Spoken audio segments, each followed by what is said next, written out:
ಇಲ್ಲಿ ನಾನು ಈ ಒಂದು ಡಿಬೇಟನ್ನು ಪರ್ಟಿಕ್ಯುಲರ್ಲಿ ರಾಜಕೀಯೇತರವಾಗಿ ಮಾತಾಡೋಕ್ಕೆ ನಾನು ಪರ್ಸ್ನಲಿ ಬಯಸ್ತೀನಿ ಸರ್. ಪರ್ಸ್ನಲಿ ಅಂದರೆ ಇದರಲ್ಲಿ ಯಾಕೆಂದರೆ ನಾವು ಇದೇ ರಾಜ್ಯದವರೇ, ನಾವೆಲ್ಲ ಕನ್ನಡಿಗರೇ. ಸೊ ನಮ್ಮ ಪಾಲ್ಗೆ ಏನಾದರೂ ಮೋಸ ಆಗಿದೆಯಾ, ಅನ್ಯಾಯವಾಗಿದೆಯಾ, ಪಾಲು ನಿಗದಿಯಲ್ಲಿ ಏನಾದರೂ ಮೋಸ ಆಯಿತಾ, ಪಾಲು ಕೊಡಬೇಕಾದ್ರೇ ಮೋಸದ್ದು ಒಂದು ನಿಯಮಗಳಾಗಿದೆ. 2 ಭಾಗ ಬರುತ್ತೆ ಸರ್ ಇದರಲ್ಲಿ. ನಿಮಗೇನು ಅನಿಸುತ್ತೆ ಸರ್, ಈಗ ಕಾಂಗ್ರೆಸ್ ಹೋರಾಟ, ಜಂತರ್ ಮಂತರರು ಈ ಪಾಲ್ಗಾಗಿ ಕೇಳ್ತಿರೋ ವಿಚಾರಕ್ಕೆ ಸಂಬಂಧಪಟ್ಟಂತೆ?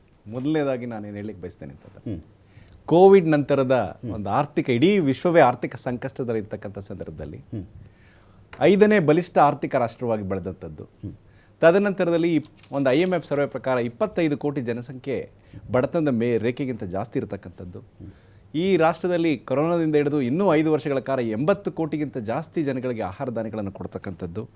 ಹಾಗೆ makeup India, made in India, Atmanirbhar ಅನೇಕ ಕಾರ್ಯಕ್ರಮಗಳ ಮೂಲಕ ಇಡೀ ಆರ್ಥಿಕ ವ್ಯವಸ್ಥೆಯನ್ನು ಇಡೀ ರಾಷ್ಟ್ರದಲ್ಲಿ ಒಂದು ಮಾಡಿ ವಿಶ್ವಕ್ಕೆ ದೊಡ್ಡನಾಗಿ ಗುರುತಿಸ್ಕೊಂಡಿರ್ತಕ್ಕಂಥದ್ದು ಇವತ್ತನ್ನು ನಾವು ತಾವು ಕಾಣ್ತಿದ್ದೀರಿ.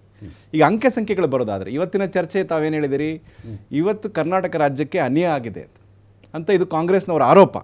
ಅದಕ್ಕೆ ನಮ್ಮಲ್ಲಿ ಅಂಕೆ ಸಂಖ್ಯೆಗಳಿದೆ, ನಮ್ಗೆ ಅವಕಾಶ ಕೊಡಬೇಕು, ನೀವು ಹೇಳ್ತೀನಿ.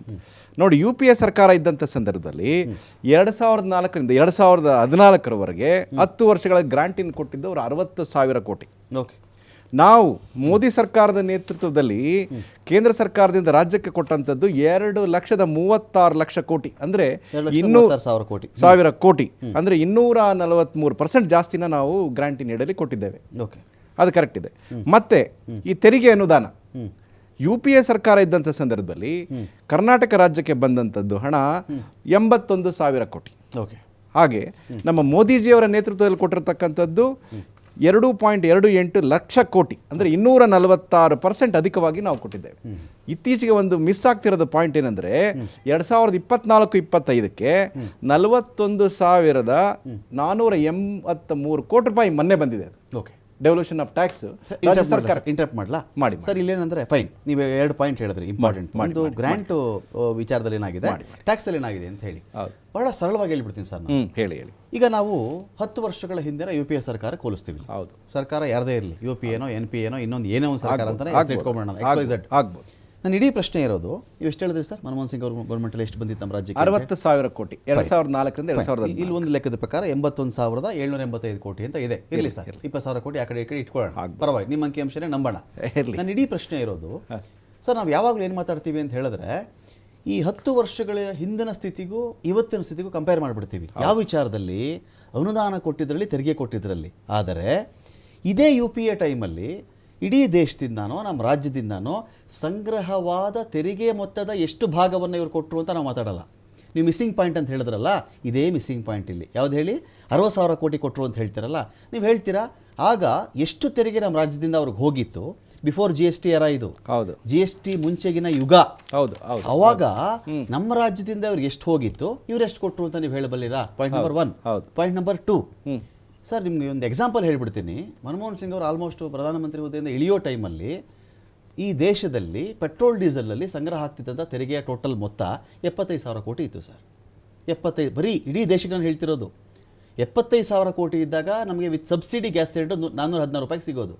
ಈಗ per year more than 4 lakh crore. ಒಂದು ವರ್ಷಕ್ಕೆ 4 ಲಕ್ಷ ಕೋಟಿಗಳಿಗಿಂತ ಹೆಚ್ಚಿನ ತೆರಿಗೆ ಬರೀ ಪೆಟ್ರೋಲ್ ಡೀಸೆಲ್ ಕಲೆಕ್ಟ್ ಆಗ್ತಿದೆ ಸರ್. ಸಿಲಿಂಡರ್ ಬೆಲೆ 900 ರೂಪಾಯಿ, 1,000 ರೂಪಾಯಿ ಮಾತಾಡಿದ್ದೀವಿ. ಇದ್ರ ಶೇರ್ ಬಗ್ಗೆ ನೀವು ಮಾತಾಡ್ಬೋದಾ? ಈಗ ನಾನು ಹೇಳೋದೇನೆಂದರೆ, ಈ ಟ್ಯಾಕ್ಸ್ ಡೆವಲ್ಯೂಷನ್ ಹೇಗೆ ಮಾಡ್ತಾರೆ, ಯಾರು ಮಾಡ್ತಾರೆ? ಓಕೆ.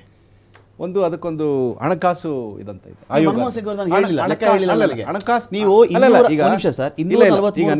ಯಾರು ಡಿಸೈಡ್ ಮಾಡ್ತಾರೆ? ಫೈನ್. ಅಂದಿನ ಜನಸಂಖ್ಯೆ ಮತ್ತು ಆಧಾರದ ಮೇಲೆ ಆಯಾಯ ರಾಜ್ಯಗಳಲ್ಲಿ ಹಣಕಾಸು ಆಯೋಗದ ಮುಂದೆಗಡೆ ಸಂಬಂಧಪಟ್ಟಂತ ರಾಜ್ಯದ ಪ್ರತಿನಿಧಿಗಳು ಅಥವಾ ಮುಖ್ಯಮಂತ್ರಿಗಳು ಹೋಗಿ ತಮ್ಮ ಅಂಕೆ ಸಂಖ್ಯೆಗಳನ್ನು ಕೊಟ್ಟು ಮಾಡ್ತಾರೆ. 14ನೇ ಆಯೋಗದಲ್ಲಿ ಏನು ಬಂದಿತ್ತು, 14ನೇ ಹಣಕಾಸಿನ ಆಯೋಗದಲ್ಲಿ ಬಂದಿದ್ದ ಹಣಕ್ಕೂ 15ನೇ ಹಣಕಾಸು ಶಿಫಾರಸಿನಿಂದ ಬಂದಿರ್ತ ಹಣಕ್ಕೂ ನಮಗೆ ಲಾಸ್ ಆಗಿದೆ ಅಂತ ಹೇಳ್ತಾರೆ ಅಲ್ವೇ? ಅವತ್ತು ಕರ್ನಾಟಕ ರಾಜ್ಯದಲ್ಲಿ ಸಮರ್ಪಕವಾಗಿ ಅದನ್ನ 15ನೇ ಹಣಕಾಸು ಆಯೋಗದಲ್ಲಿ ಕೊಡಬೇಕಾದಂತ ಜವಾಬ್ದಾರಿ ಯಾರ್ದಿತ್ತು? ಸಿದ್ದರಾಮಯ್ಯ ಅವರದಿತ್ತು. ಯಾಕೆ ಅಂಕ ಸಂಖ್ಯೆಗಳನ್ನು ಅವರು ಕೊಡಲಿಲ್ಲ? Wonderful points. ಕೊಡಬಹುದಾಗಿತ್ತಲ್ಲ. ಕರೆಕ್ಟ್. ಇವರು ಅದರಲ್ಲಿ ಯಾರು ಫೇಲ್ ಇರೋದು? ವಂಡರ್ಫುಲ್. ಇವತ್ತು ನೀವು ನೋಷನಲ್ ಬೇಸಿಸ್ ಮೇಲೆ ನಮ್ಗೆ 1,62,00,000 ಕೋಟಿ ಕಡಿಮೆ ಆಗಿದೆ, 1,000 ಕೋಟಿ ಕಡಿಮೆ ಆಗಿದೆ, ಹಾಗೆ ಹೇಗೆ ಅಂತ ಹೇಳ್ತಿರಲ್ಲ. ನೀವೇ ಅಧಿಕಾರದಲ್ಲಿ ಇದ್ದಾಗ ನೋಷನಲ್ ಮಾಡ್ಲಿ ಅವರು. ಆದ್ರೆ ಯಾರು ಜವಾಬ್ದಾರಿ? ಫೈನ್. ನೀವು ಎಷ್ಟು ಸಾರಿ ರಾಜ್ಯದ ಮುಖ್ಯಮಂತ್ರಿ valid ಎಷ್ಟು ಸಾರಿ ನೀವು ಈ ಆಯೋಗದ ಮುಂದೆ ಹೋಗಿದ್ದೀರಿ? Correct sir, valid point sir. ಯಾವತ್ತು ಹೋಗಿದ್ದೀರಿ? ಬಹಳ ವ್ಯಾಲಿಡ್ ಪಾಯಿಂಟ್ ಮಾತಾಡಿದ್ರಿ. ಇದು ನಾನು ಕಾಂಗ್ರೆಸ್ನವರಿಗೆ ಕೇಳ್ಬಿಡ್ತೀನಿ, ಆದರೆ ನನ್ನ ಪ್ರಶ್ನೆ ನೀವು ಉತ್ತರ ಕೊಡಲಿಲ್ಲ. ನಾನು ಹೇಳ್ತೀನಿ. ಮನಮೋಹನ್ ಸಿಂಗ್ ನಾನು ಗವರ್ನಮೆಂಟ್ ಹೇಳ್ತೀನಿ. ಟ್ಯಾಕ್ಸ್ ಕಲೆಕ್ಷನ್ ನಾನು ಆಗಿದೆ, ಹೇಳ್ತೀನಿ. ಅದಕ್ಕೆ ಕೊಟ್ಟಿದ್ದು ನಾವೀಗ 60,000 ಕೋಟಿ ಏನ್ಬಿಟ್ಟಿಲ್ಲ, ಅಲ್ಲಲ್ಲ. ಟ್ಯಾಕ್ಸ್ ಕಲೆಕ್ಷನ್ ಹೇಳ್ಬೇಕಲ್ಲ ನೀವು. ಅಲ್ಲಲ್ಲ, ನಾನು ಹೇಳೋದೇನೆಂದ್ರೆ ನಾವು ಸ್ಟಾಟಿಸ್ಟಿಕ್ಸ್ ತಗೊಳ್ಳೋಣ. ಈಗ ನಮ್ಮ ಕರ್ನಾಟಕದಲ್ಲಿ ಇರ್ತಕ್ಕಂಥ 7 ಕೋಟಿ ಜನಸಂಖ್ಯೆ ಏನಿದ್ದಾರೆ, ಸರಿ ಸರ್, ನಮ್ಮ ಮತದಾರ ಪ್ರಭುಗಳು, ಅವ್ರಿಗೆ ಇದು ಅರ್ಥ ಆಗ್ಬೇಕು. ಅವ್ರಿಗೆ ಅರ್ಥ ಆಗಿದೆ, ಅದನ್ನ ಮನವರಿಕೆ ಮಾಡುವ ಒಂದು ಪ್ರಯತ್ನ ಇದು. ಅಲ್ಲಲ್ಲ, ಈಗ ಮುಂದೆ ಹೋಗೋಣ. ಈಗ ನೀವು ಕೇಳಿ. ಈಗ ನಾನು ಹೇಳಿದ್ದೇನೆ,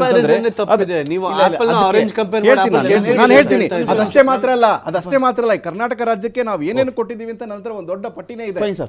ನಾನು ಹೇಳ್ತೀನಿ. ನಾನು ಬರ್ತೀನಿ. 15 ಕೊಟ್ಟಂತ ಕಡಿಮೆ, 1.5% ಕಡಿಮೆ ಕೊಟ್ಟಂತ ಅಂಕೆ ಸಂಖ್ಯೆ ಕೊಟ್ಟವ್ರು ಯಾರು? 14th finance. ನೀವು ಯಾಕೆ ಕೊಡ್ಲಿಲ್ಲ? 15th finance. ಹೌದು, ಯಾಕೆ ಕೊಡ್ಲಿಲ್ಲ? ಏನಾಯ್ತು ನಾನು ಕ್ಲಿಯರ್ ಆಗಿ ನಾನೇ ಹೇಳ್ತೀನಿ ಸರ್, ಒಂದು ನಿಮಿಷ ದಯವಿಟ್ಟು. ಧರ್ಮಸೇನ ಸರ್, ನನ್ನ ಇಡೀ ಪ್ರಶ್ನೆ ಇರೋದು, ಈಗ ಟ್ಯಾಕ್ಸ್ ವಿಚಾರದಲ್ಲಿ ನಮ್ಗೆ ಅನ್ಯಾಯ ಆಗಿದೆ ಅಂತ ಬಂದಾಗೆಲ್ಲ ಮನಮೋಹನ್ ಸಿಂಗ್ ಕಾಲದಲ್ಲಿ ಎಷ್ಟು ಕೊಟ್ಟಿದ್ರು, ಈಗ ಎಷ್ಟು ಕೊಡ್ತಾ ಇದಾರೆ ಗೊತ್ತಾ ಅಂತ ಹೇಳಿ ಒಂದು ಹೋಲಿಕೆ ಮಾಡ್ತಾರೆ ಸರ್ ಯಾವಾಗ್ಲೂ. ಆದರೆ ಎಲ್ಲರೂ ಮುಚ್ಚಿಡ್ತಿರೋ ಅಂಶ ಏನು ಗೊತ್ತಾ, ಮನಮೋಹನ್ ಸಿಂಗ್ ಅವರ ಟೈಮಲ್ಲಿ ರಾಜ್ಯಗಳಿಂದ ಕೇಂದ್ರಕ್ಕೆ ಹೋದಂಥ ತೆರಿಗೆ ಪಾಲೆಷ್ಟು, ರಿಟರ್ನ್ ಅವ್ರು ಕೊಟ್ಟಿದ್ದೆಷ್ಟು ಅಂತ. ಇದನ್ನೇನು ಮಾಡಿಬಿಡ್ತಾರೆ, ಕೊಟ್ಟಿದ್ದ ಅಂಕಿಅಂಶ ಮಾತ್ರ ಹೇಳ್ತಾರೆ, ಇಲ್ಲಿಂದ ಹೋದಂಥ ತೆರಿಗೆ ಅಂಕಿಅಂಶ ಯಾರು ಹೇಳಲ್ಲ. ಸೇಮ್ ಇವತ್ತಿಗೆ ನಾವು ಕಟ್ತಿರೋ ತೆರಿಗೆ ಅಂಶ ಒಂದು ಕಡೆ ಅಗಾಧವಾಗಿದೆ. ಮನಮೋಹನ್ ಸಿಂಗ್ ಅವರಿಗಿಂತ ಸ್ವಲ್ಪ ಜಾಸ್ತಿ ಕೊಟ್ಟುಬಿಟ್ಟು ನೋಡಿದ್ರೇನ್ರಿ, ಅವ್ರು ಬರೀ 60,000 ಕೊಟ್ಟಿದ್ರು, ನಾವು ಜಾಸ್ತಿ ಕೊಟ್ಟಿದ್ದೀವಿ ಅಂತ ಹೋಲಿಕೆ ಮಾಡ್ತಾರಲ್ಲ. ಈ ಹೋಲಿಕೆ ಒಂದು ಭಾಗ. 14th ಮತ್ತು 15th ಫಿನಾನ್ಸ್ ಕಮಿಷನ್ ಅಂತ ಬಂದಾಗ ಜನಸಂಖ್ಯೆ ಆಧಾರ ಕೂಡ ಬಂತು ಸರ್, ಅದಕ್ಕೆ ದೊಡ್ಡ ತಕರಾರು ಬಂತು. ಆದರೆ ಸಿದ್ದರಾಮಯ್ಯನವರು ಮಗುಮ್ಮಾಗ ಅವತ್ತು ಒಪ್ಕೊಂಡು ಬಂದಿದ್ದರು.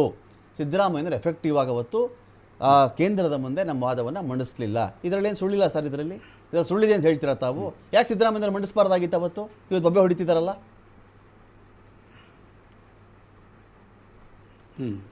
ಹೇಳಿ ಸರ್. ಇಲ್ಲಿ ಆಗಿರೋದೇನು ಸರ್, ಅನ್ಯಾಯ ಹೇಗಾಯಿತು ಅಂತ ನೀವು ಹೇಳೋದು? ಸರ್, ನಾನು ಫಸ್ಟು BJP ಅವ್ರಿಗೆ ಒಂದು ಸೂಚನೆಯನ್ನು ಹೇಳ್ತೀನಿ. UPA ಗೌರ್ಮೆಂಟಲ್ಲಿ ನಾವು GST ತರಕ್ಕೆ ಹೋದಾಗ ಇವರು ವಿರೋಧ ಮಾಡಿದ್ರು.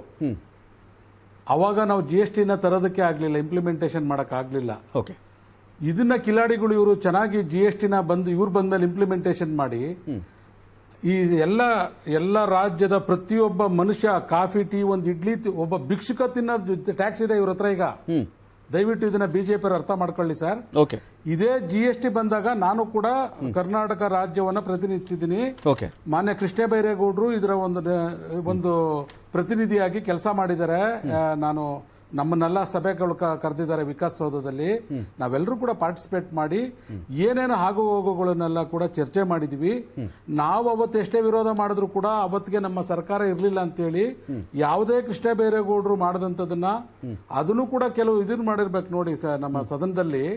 ನಾವು ಅದನ್ನ ವಿರೋಧ ಮಾಡಿದೀವಿ ಎಲ್ಲರೂ ಕೂಡ. ಕರ್ನಾಟಕದ ಅಂದಿನ ಜನಪ್ರತಿನಿಧಿಗಳು ಈ GST ತರುವಂತ ಸಂದರ್ಭದಲ್ಲಿ ನಾವೆಲ್ಲರೂ ಕೂಡ ವಿರೋಧ ಮಾಡಿದೀವಿ.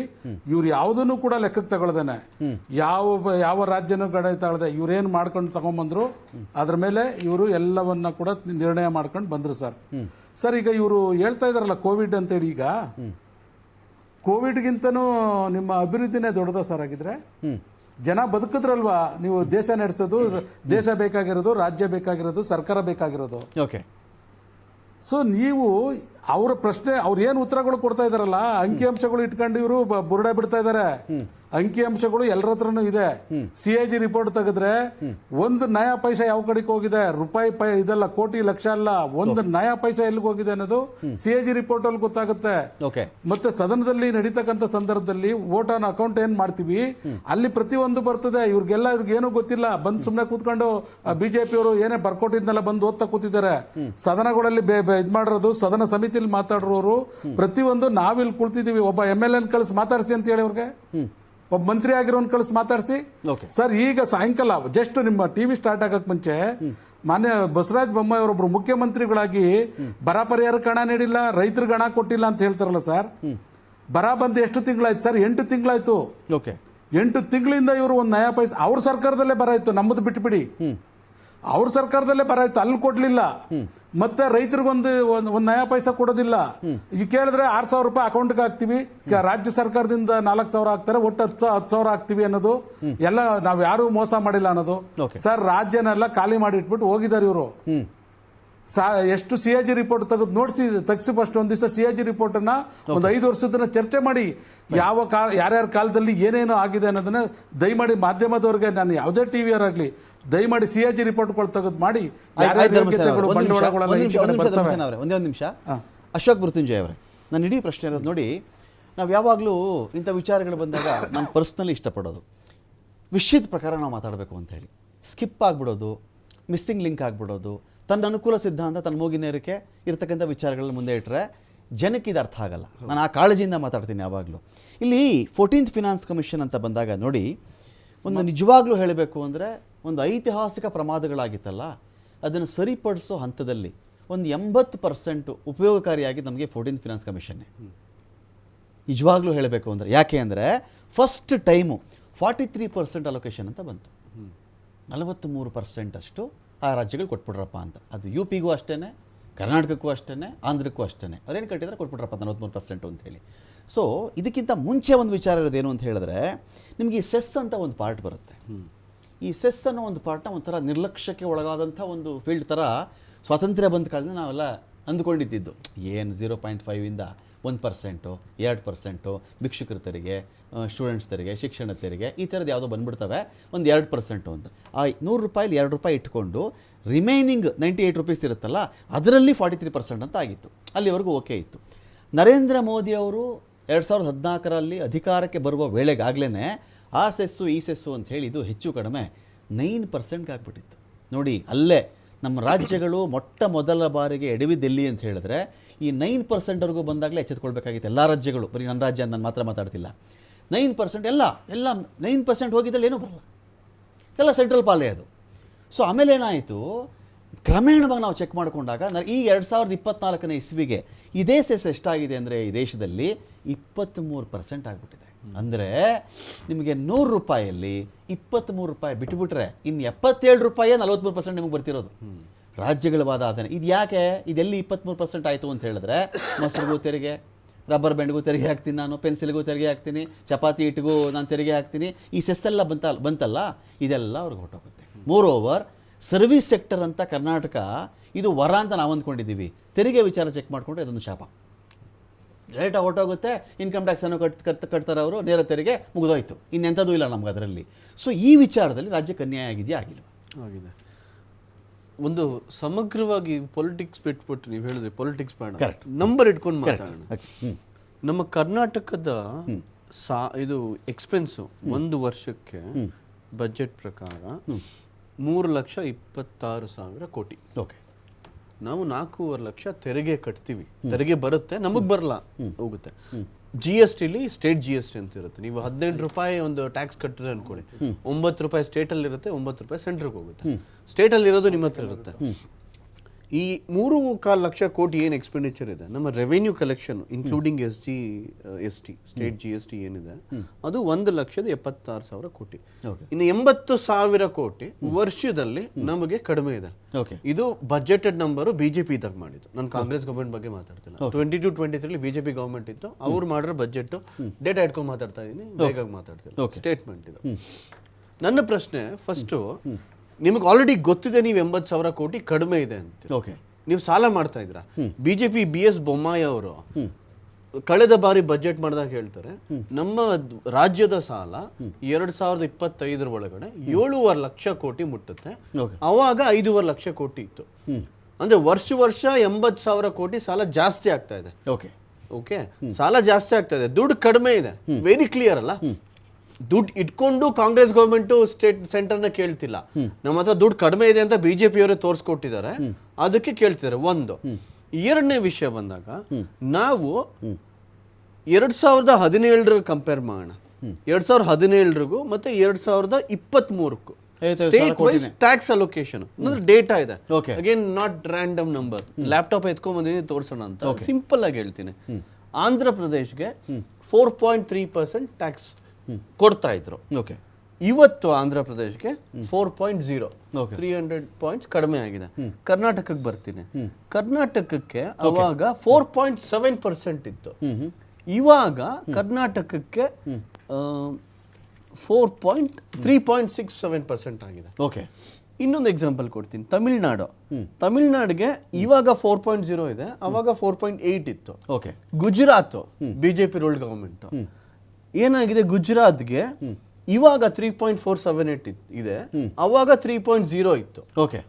ಎಲ್ಲೆಲ್ಲಿ ಇವ್ರಿಗೆ ಕಾಂಗ್ರೆಸ್ ಗವರ್ಮೆಂಟ್ ಇದೆ ಅಥವಾ ಬೇರೆ ಗವರ್ಮೆಂಟ್ ಇದೆ, ತಮಿಳ್ನಾಡಲ್ಲಿ ಬಿಜೆಪಿ ಇಲ್ಲ, ಕೇರಳದಲ್ಲಿ ಬಿಜೆಪಿ ಇಲ್ಲ, ಕರ್ನಾಟಕದಲ್ಲಿ ಬಿಜೆಪಿ ಗವರ್ಮೆಂಟ್ ಇಲ್ಲ, ಇಲ್ಲದೇ ಇರೋ ಕಡೆ ಎಲ್ಲ ನೀವು ಟ್ಯಾಕ್ಸ್ ಪೋರ್ಷನ್ ನ ಯಾವ ಬೇಸಿಸ್ ಮೇಲೆ ರೆಡ್ಯೂಸ್ ಮಾಡಿದ್ರಿ, ಓಕೆ, ಇವ್ರುಗಳಿಗೆ ಯಾಕೆ ಟ್ಯಾಕ್ಸ್ ಕೊಟ್ರಿ? Okay. 70% total tax collection of the country, again I am talking about A report, are given by 4 state. Okay. Maharashtra 6 lakh ಕೊಡುತ್ತೆ, ಕರ್ನಾಟಕ 2 ಲಕ್ಷ ಕೊಡುತ್ತೆ, ತಮಿಳ್ನಾಡು 1 ಲಕ್ಷ ಕೊಡುತ್ತೆ, ಕೇರಳ 1 ಲಕ್ಷ ಕೊಡುತ್ತೆ, 1 ಲಕ್ಷ ಕೋಟಿ. ನಿಮ್ಗೆ ಟ್ಯಾಕ್ಸ್ ರೆವೆನ್ಯೂ ಕಲೆಕ್ಷನ್ ಆಗ್ತಿರೋದು ನಾನ್ ಬಿಜೆಪಿ ರೂಲ್ಡ್ ಗವರ್ಮೆಂಟ್ಗಳಿಂದ. ಮಹಾರಾಷ್ಟ್ರ ಇವಾಗ ಬಿಜೆಪಿ ಬಂದಿದೆ, ಅದು ಬಿಡಿ. ಟ್ಯಾಕ್ಸ್ ಕಲೆಕ್ಷನ್ ಮಾಡೋದಕ್ಕೆ highest contribution non BJP States. But tax allocate ಮಾಡಬೇಕಾದ್ರೆ ನೀವು ಯಾವ ಬೇಸಿಸ್ ಮೇಲೆ ನಿಮ್ಮ ರೂಲ್ಡ್ ರಾಜ್ಯಗಳಿಗೆ ಜಾಸ್ತಿ ಕೊಡ್ತಾ ಇದ್ದೀರಾ, ನಾನ್ ಬಿಜೆಪಿ ರೂಲ್ಡ್ ಸ್ಟೇಟ್ಸ್ಗೆ ಕಡಿಮೆ ಯಾಕೆ ಕೊಡ್ತಾ ಇದ್ದೀರಾ, ಅದಕ್ಕೆ ಉತ್ತರ ಕೊಡ್ಲಿ. ಫೈನ್. ಇಲ್ಲಿ 2 ಭಾಗ ಬರುತ್ತೆ. ಇಲ್ಲಿ ಒಂದು, ಬಿಜೆಪಿ ಆಳ್ವಿಕೆಯೇತರ ರಾಜ್ಯಗಳು ಅಥವಾ ಬಹುತೇಕವಾಗಿ ಹಿಂದಿ ಭಾಷಿಕ ರಾಜ್ಯಗಳು, ಆ ರಾಜ್ಯಗಳಿಗೆ ನೀವ್ಯಾಕೆ ಜಾಸ್ತಿ ಹಣ ಕೊಡ್ತಾ ಇದ್ದೀರಾ ಅಂತ ಬಂತು. ಇನ್ನೊಂದು, ದಕ್ಷಿಣದ ರಾಜ್ಯಗಳಿಂದ ನೀವು ತಗೊಳ್ಳೋದು ಜಾಸ್ತಿ, ಕೊಡೋದು ಕಡಿಮೆ ಅಂತ. ಇರಲಿ, ಇಲ್ಲಿ ಇದರಲ್ಲಿ 2 ಭಾಗ ಇದೆ. ಈಗ ಒಂದು ಮನೆಯಲ್ಲಿ 4 ಮಕ್ಕಳು ಇರ್ತಾರೆ ಅಂತ ಅಂದ್ಕೊಳ್ಳೋಣ. ಒಬ್ಬರೆಲ್ಲ ದುಡಿತಾ ಇರ್ತಾರೆ, ಇನ್ನು 3 ಮಕ್ಕಳಿಗೆ ನಾವು ಅನ್ನ ಹಾಕೋಕ್ಕಾಗಲ್ಲ ಅಂತ ಹೇಳೋಕ್ಕಾಗಲ್ಲ, ಹಾಕಬೇಕು, ನಿಜ ಅದು. ಈಗ ಅಲ್ಲಿ ಯಾವುದೋ ಉತ್ತರದ ರಾಜ್ಯಗಳಲ್ಲಿ ದುಡಿಮೆ ಕಡಿಮೆ ಇರಬಹುದು, ಇಂಡಸ್ಟ್ರಿಗಳು ಬರದೇ ಇರಬಹುದು, ಉತ್ಪನ್ನ ಕಡಿಮೆ ಇರಬಹುದು. ಆ ರಾಜ್ಯಗಳನ್ನು ಒಂದು ಒಕ್ಕೂಟ ವ್ಯವಸ್ಥೆಯಲ್ಲಿ ತಂದೆ ಸ್ಥಾನದಲ್ಲಿ ನಿಂತ್ಕೊಂಡಂಥ ಕೇಂದ್ರ ಅವ್ರನ್ನ ನಾವು ಟ್ರೀಟ್ ಮಾಡಬಾರ್ದು, ಅನ್ನ ಹಾಕಬಾರ್ದು ಅಂತ ನಮ್ಮ ತಕರಾರಲ್ಲ. ಯಾರು ಮಿಸ್ಅಂಡರ್ಸ್ಟ್ಯಾಂಡ್ ಮಾಡ್ಕೋಬಾರ್ದು ಇದನ್ನು. ಉತ್ತರದ ರಾಜ್ಯಗಳಿಗೆ ತೆರಿಗೆ ಹಣ ಕೊಡ್ತಾ ಇದ್ದಾರೆ, ನಾವು ದುಡಿತಾ ಇದ್ದೀವಿ, ತಿಂತಾ ಇದ್ದಾರೆ, ಹಾಗಲ್ಲ. ಆದರೆ ನನ್ನ ರಾಜ್ಯದಲ್ಲಿ ನನಗೂ ಅಂತ, ಈಗ ದೊಡ್ಡ ಮಗ ದುಡಿತಾ ಇದ್ದಾನಪ್ಪ, ಅವನಿಗೆ 4 ಇಡ್ಲಿ ಹಾಕ್ರಪ್ಪ, ಅವನಿಗೆ 4 ಇಡ್ಲಿ ಸ್ವಲ್ಪ ಚಟ್ನಿ ಹಾಕ್ರು ಅಂತೀವಿ. ಇನ್ನು 2ನೇ ಮಗ, ಅವ್ನು ದುಡಿತಿಲ್ಲ ಕಣೋ, ಅವ್ನು ಪಾಪ ಕಷ್ಟ ಇದೆ ಅಂದ್ಬಿಟ್ಟು ಅವನಿಗೆ 8 ಇಡ್ಲಿ ಹಾಕೋದು. ಇನ್ನೊಬ್ಬನಿಗೆ 12 ಇಡ್ಲಿ, ಇನ್ನೊಬ್ಬನಿಗೆ 20 ಇಡ್ಲಿ ಹಾಕಿ, ತಕರಾರಿಲ್ಲ ನಮ್ಮದು. ಪ್ರಶ್ನೆ ಏನು ಅಂದರೆ, ಈ ದೊಡ್ಡ ಮಗ ದುಡಿತಾ ಇದ್ನಲ್ಲ, ಅವನಿಗೆ ನೀವು 4 ಇಡ್ಲಿ ಎನ್ಶೂರ್ ಮಾಡಿದ್ರಲ್ಲ, ಆ 4 ಇಡ್ಲಿನೂ ಕೊಡಲ್ಲ ಅಂದರೆ ಪ್ರಶ್ನೆ ಅಲ್ಲಿರೋದು. ನೀವು ದೊಡ್ಡ ಮಗ ಇನ್ಯಾರೋ ಮಗನಿಗೆ 12 ಇಡ್ಲಿ 8 ಇಡ್ಲಿ ಹಾಕಿದ್ರಿ ಅಂತ ಅಲ್ಲ. ಈ ಒಬ್ಬ ಮಗ ಇದ್ನಲ್ಲ, ಅವ್ನು ದುಡಿತಾ ಇದ್ದಾನೆ, ಕಷ್ಟಪಡ್ತಿದ್ದಾನೆ, ಅವನು ಇಡೀ ಮನೆ ಸಾಕ್ತಾ ಇದ್ದಾನೆ, ಅವನಿಗೆ 4 ಇಡ್ಲಿ ನೀವು ಎನ್ಶೂರ್ ಮಾಡಲ್ಲ, ಅವನಿಗೆ ಊಟನೇ ಹಾಕಲ್ಲ ಅಂದರೆ ಸಿಡಿದು ಬೀಳ್ತಾನೆ ಅವನು. ಅದೇ ಇವತ್ತಾಗ್ತಿರೋದಾ?